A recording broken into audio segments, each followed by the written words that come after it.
I'm going to spare my germs for a call for you. I have the opportunity. Isn't it nice to see a stand in the room with a little crowd? That's fantastic, right? Hey, all the guests tonight here, if you're a guest tonight, raise your hand. Fantastic. Give those guys a hand for coming out.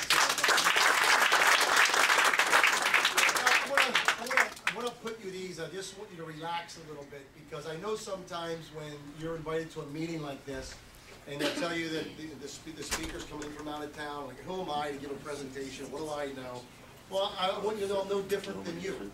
And that, someone had to call me and ask me if I was open to a business opportunity, no different than you. Now, our company is a very young company. UCI, you can tell by the videos. I kind of smile because I've been around a little bit. But the company is less than, right now we're less than 12 months. We're not a year old yet. We're not quite 1 year old. January 15th, I think, might be the anniversary, 1 year anniversary of our company. So there's no one in this room who's been in the company more than 11 months than you so far. You look at it that way if you're a guest tonight. So for me, I got a phone call in March asking me if I was open to take a look outside of what I was doing for a living. Now, let's just start there as a common ground, because I think there's got to be some commonality between us. For me, I have a 22-year-old daughter who just graduated from college, and I paid for that in cash, but that took me dry. You very understand that, And then I have a 9-year-old son who I'm putting away for college. So life has a way of it. Whatever you make, you have a way it goes out the door pretty fast. Does that make sense to everybody? So when someone asked me, am I open to making some additional money, the answer was yes. It doesn't mean I want to do what you're asking me. It just means, yeah, I'm always open to making some money. Now, what I wasn't looking for was another job. I didn't need a job. I didn't want to go somewhere 2 nights a week and work from 5 o'clock till 10 o'clock at night or something like that. I didn't want to be away from my family. That's not good for me. And I live a very busy life. For a living, I'll get to my story in a second, what Dean was talking about, but back in Maryland, I am the executive director of 2 very large health clubs. In your area, like Lifetime Health Clubs. Well, the clubs I have in Maryland are just like that. That size, that scope of things. 440 employees, and with my fiance Lee, we run those facilities. So I'm busy. I'm also a coach. I have a 9-year-old son. I coach him in baseball, football, and basketball. That's year-round. That's my commitment. I don't get this chance ever again. Once he grows up, I can't look back and say, I wish I had. So I am committed that I will continue. I always say, I'll coach you as long as you can stand. And we've done very well together. So I'm committed to those things. I'm very much involved in my community. I do things all that I can. So like you, I'm busy, but I also have a need. But I do know a little bit about this industry. That's kind of where I want to put you at ease too, is because I want to take you back a little bit and tell you a quick story. In 1994, so we're talking 16 years ago, I was called back then. I was 32 years old back then, so it puts you in perspective how old I am now. But the fact is that, that's 48, in case you could put it. The reality is that, I was called by somebody asking me if I was open to an opportunity. Now, at that stage of my life, I had not really said yes to anybody that ever asked me things like that. Matter of fact, back then it was always like an Amway or something like that. And not that I'm against any of that. I didn't have any education. I just tend to not look. I would say, no, I'm busy, I'm busy, I'm busy. Can anybody relate to that kind of thing? And for some reason, the gentleman who asked me, he had a little personal power.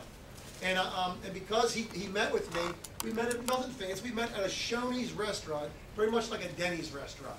And just to go over what the company was doing and the compensation plan, the company was only 13 months old at the time. Very similar to you sitting in a room tonight, a company's only 11 months old at the time. And he told me back in 1994 that the deregulation of telecommunications was going on.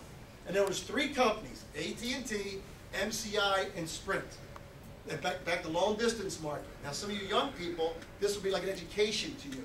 But the fact is, so everybody back then was using one of those 3 companies for the long distance. Can everybody remember that? Yeah. And I can tell you, a long distance phone call with AT&T in 1994 was about 27 cents per minute.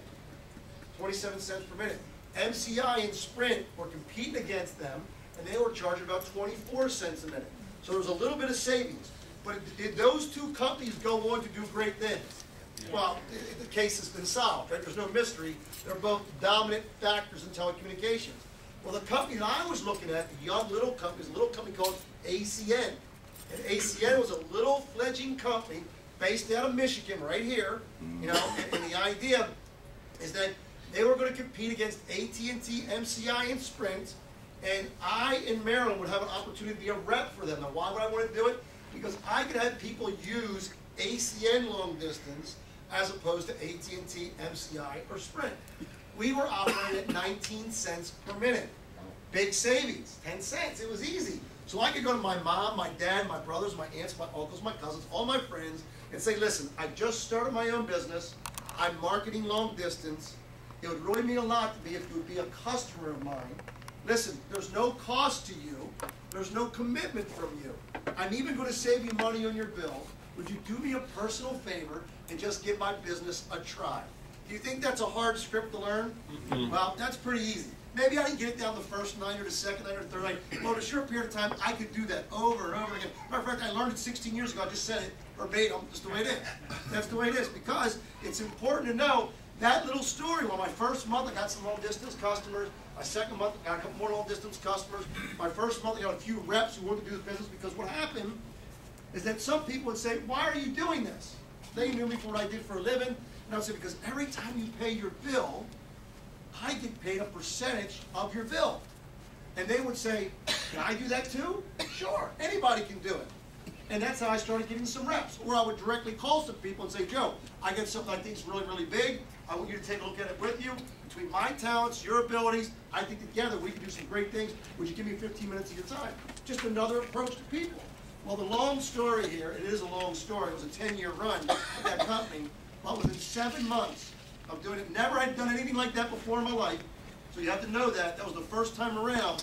Within 7 months, I was making more money in my little part-time opportunity than I was making in my business career, you know, back then. And I can tell you what it was, about $8,000 a month back in 1994. So part-time. So I walked into a meeting, kind of like what you're doing now, sat down, saw something I liked, said, yes, I'll do it, got some basic training, started doing what they told me to do, and within, you know, a 7-month period of time, making about $8 grand a month. That's pretty good, right? Yeah. I can tell you, I didn't need $8 grand a month to start getting people excited. What I learned is that when I was only making like $500 or $600 a month, people were getting interested. The average person, if you could show them how to make an extra $500 or $600 a month, they get excited. And you know what? Documentation beats conversation. So when you could actually show them that you were making that kind of money, and they were getting excited. You're like, oh, can I look at this thing? Let's go on. But around me, who had people who had been in longer than me, had bigger stories. You know, I'd hear about a guy up in Detroit, or a guy in California, or a guy in Texas, and I would tell their stories. Hey, I'm just a small fry here. There are people now making $10,000 a month, and there's people now making $20,000 a month. Well, in my 10-year term with that company, I went on to become what's called the Circle of Champions.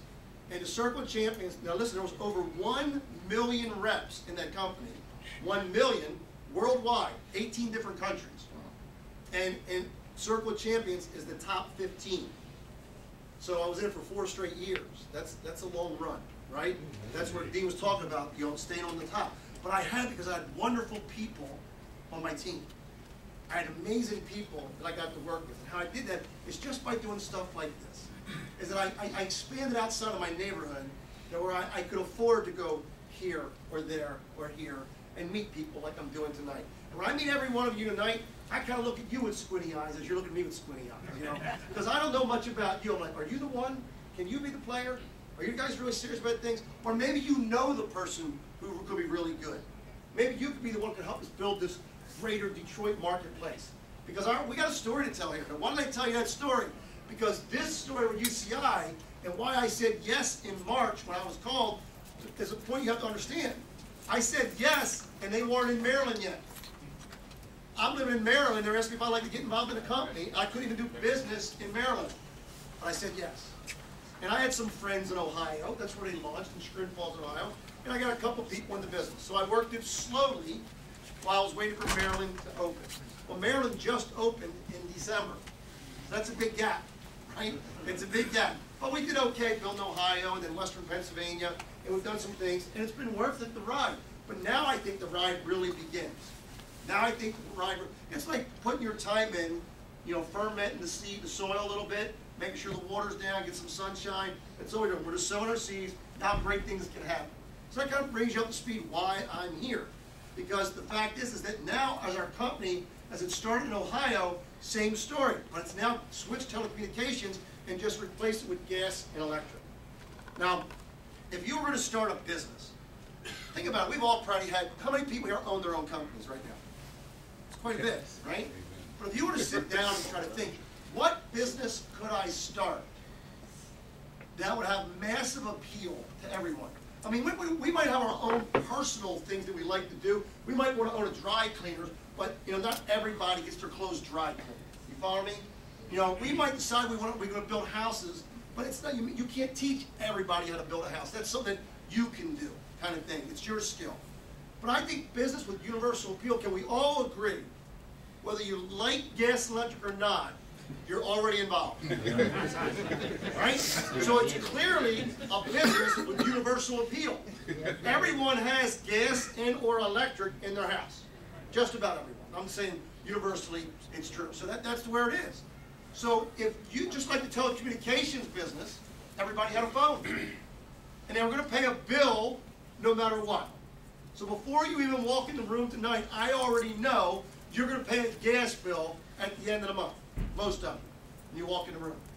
So the question is, if there was a way that you could make money on that gas bill, would you possibly be interested? Yes. You guys Yes. Said yes or no? Yes. I mean, not too many people go, no, not interested. You're going to pay it. Now, I've owned my own house for a while, but I guess since I got out of college, say age 22, the average age, when somebody gets out, you get your own apartment or something like that. But I've been paying gas and electric bills for a long time. And I never got paid on one. No. So if I now know, as a result of this meeting, that for the rest of my life I have to pay a bill that I could have just got paid on it, and I chose not to, are we on the same page? You guys with? That's the beginning of opening up your mind and say, is there a business opportunity? Now UCI told me, when they got involved, they started Chagrin Falls, Ohio, and here in Michigan in January, that they were going to become a nationwide opportunity. So here's what you need to know. 22 states have opened up their arms for deregulation nationwide. The government deregulated the whole country.